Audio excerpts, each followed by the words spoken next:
I'm Marie-Hélène Labrie, Senior Vice President, Public Affairs, Communications and Strategy at Cogeco, and a board member of MyTax. I'd like to ask you what you think are the three main forces that are shaping the future of work in Canada. So the three main forces that have been shaping the future of work in Canada includes digital technologies, digital access, automation, artificial intelligence. They're all key drivers shaping the future of work. Also, the need for more equity, diversity, and inclusion in our society is a key pillar for the future of work and of sustainable growth. And progress has been made on this front, but there is so much more we need to do. Another one is climate change. It drives, new skills. It creates new opportunities, and it's also about more local and more circular economies, which are also impacting the future of work. But so those three have been kind of shaping the future of work. But above all, with the current situation and the current pandemic, this will also have huge impact of the future of work, given the unprecedented economic impact and job losses. I'd be interested to know, on the ones you mentioned, what do you see as the risks and opportunities for Canada, for our economy, and are we ready for them? So the risk of not adopting those new technologies, the digital technologies, are related to two things. The impact can be exclusion, because there is a need to transition to new skills that are needed, and people with obsolete skills for the future will need training, and we need to prepare our future labor force. So we need to ensure that we are inclusive and we prepare for this. There's also the risk of a digital divide between urban and rural areas, and it exists today, as only 41% of our rural communities have access to high-speed internet. So we need to ensure that we address this issue, because there is a risk of exclusion and our businesses in rural communities not being able to be part of the digital economy, and people working from home not being able to access internet to do their work. Another risk is related to the current pandemic. There is a greater impact on women, and as they are more likely to have part-time jobs or precarious jobs and more poverty, and statistics are showing that they carry also more unpaid housework and caregiving responsibilities than men. So we've seen that there is a risk here, and that we need to take action to support women and facilitate their full participation in the workforce in the context also of the pandemic. The opportunities are related to digital technologies, innovation, is that we can transition to a more circular and more sustainable growth, and that will allow better use of our resources and increase efficiencies for companies as well. Companies will be better equipped to use data and analytics to drive to better address the needs of their customers, for example. So there are great opportunities associated with automation, artificial intelligence, and so on. The other opportunity, and the last one I will mention, is the opportunity that we have related to equality, inclusion, and diversity, which has a positive impact on the economy. So studies show a positive impact of gender equality, for example, on economic growth.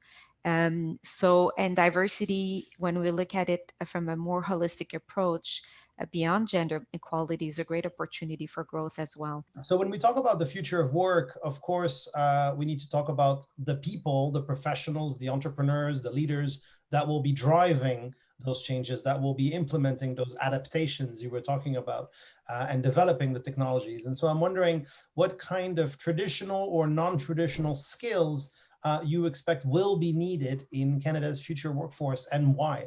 So in terms of traditional skills, I would talk about, well, the people skills, communication, collaboration, management, and for an inclusive working environment will need to be focusing on those traditional skills, enhance collaboration, and as we'll be working also at a distance, if we adopt a more hybrid model for working environment, the collaboration and the people skills will be important.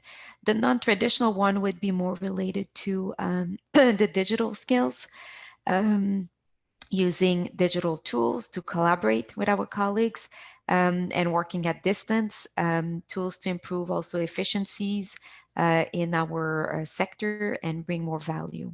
I guess the follow-up question on that is how can we best train, attract, and retain professionals with the skills needed to drive innovation in the future economy, and what is the role of key stakeholders to ensure our workforce has these skills? Well, I think there's a great opportunity for increased collaboration between universities and the private sector. Um, I'm a strong believer in this collaboration and all the synergies that can be created by working together to align training and education programs to the reality of the market needs, but also with technology cycles that are shorter. We need to think about the redevelopment, the continuous learning, on-the-job training, partnerships, um, and sometimes even tailored program for a specific company in partnership with universities. And not only the technical skills, but also the soft skills related to communications, management, and social skills, including also unconscious bias to address the issue of racial justice.